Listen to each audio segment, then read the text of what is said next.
ఇది మా నానమ్మ పాడేది. ఏమిటి చెప్పండి.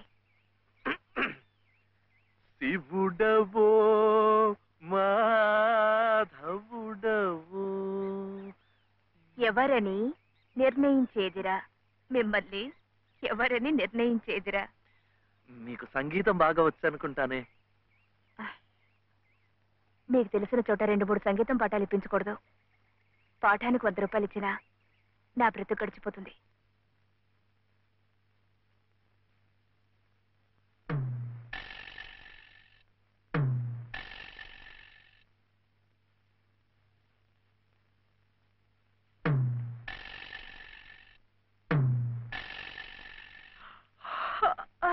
ఏమిటి ఏమిటి అప్పుడే ఆవలింతలు? పెళ్లినాడు హోమం చుట్టూ తిరుగుతుంటే పురోహితుడు చెప్పాడు కాబట్టి తిరుగుతున్నారనుకున్నాను. తెల్లవారులు మంచం చుట్టూ కూడా అలాగే తిరుగుతారని నాకేం తెలుసు. పాడుగాను బుద్ధి. తిరుగుతున్నానంటే ఏ కోణంలో చూస్తే నువ్వు అందంగా ఉంటావో చూస్తున్నా. నా అందం చూడటానికి ఈ జన్మ సరిపోతుంది. నా కడుపు పండటానికి మరో జన్మ పడుతుంది. పడితే పట్టని ఏమిటి? అన్ని జన్మలకి నేనే నీ మొగుణ్ణి. మావయ్య ఇటు దిగు దిగు. అలా చూడకూడదు రాత్రిపూట. ఏమిటయ్యా రా. మధ్యలో వాడిందికే నువ్వు కూర్చో. నువ్వు వెళ్ళరా, వెళ్ళు. ఇవ్వు.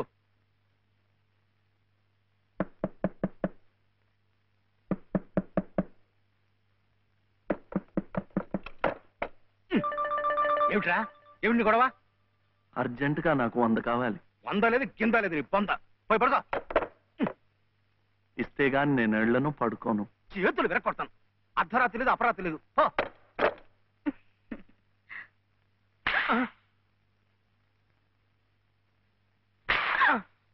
అల్లుడు ఏమిటండి మీరు కిటికీ?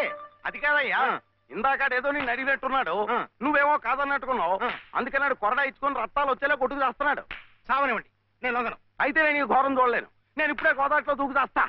ఉండు నాన్న, నీతో పాటు నేను కూడా తూగి చచ్చిపోతాను. ఆగు. పగలు లేదు రాత్రి లేదు, ఒకటి ఈతల పోటీలు ఇద్దరికి. రాడు చూడాడు ఎలా కొట్టుకి దిగిపోతున్నాడు. అయినా ఆడు అడిగింది లత్తలా కోట్లా ఓ కొంద. మీకు 100లాగా కనిపిస్తున్నాడు మీ బొంద. ఇలా 10 సార్లు 10 వందలు ఇస్తే ఎన్ని 100 అవుతాయి నా బొంద? ఇలా ఇప్పటికిప్పుడు కావాలంటే చిల్లర ఎక్కడి నుంచి తీసుకోవాలి వాడు బొంద? ఇదిగో బాబు వందా. అలా కొట్టుకోకూడదమ్మా.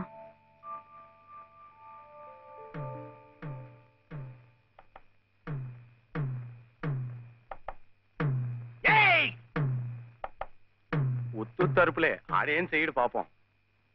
కానివరే, ఇంత గొడవ చేసి 100 రూపాయలు ఇచ్చుకున్నావు కదా, దేనికి? సంగీతం నేర్చుకోవడానికి. అందులో సగం నేను నేర్పుతా. ఏం సగం ఇస్తే సగమే నేర్పుతానేనా? మరి మీకిస్తే ఆవిడకి సహాయం చేసినట్టు ఎలా అవుతుంది? ఆవిడెవరు? లలితమ్మ గారు. అదా సంగతి. బాగుందిరా. కానివరే, ఓ పెద్ద పేరున్న దర్జీ దగ్గరికి సీటీ గుడ్డ అట్టుకెళ్ళి మంచి కోటు కుట్టమంటే బాగోదు.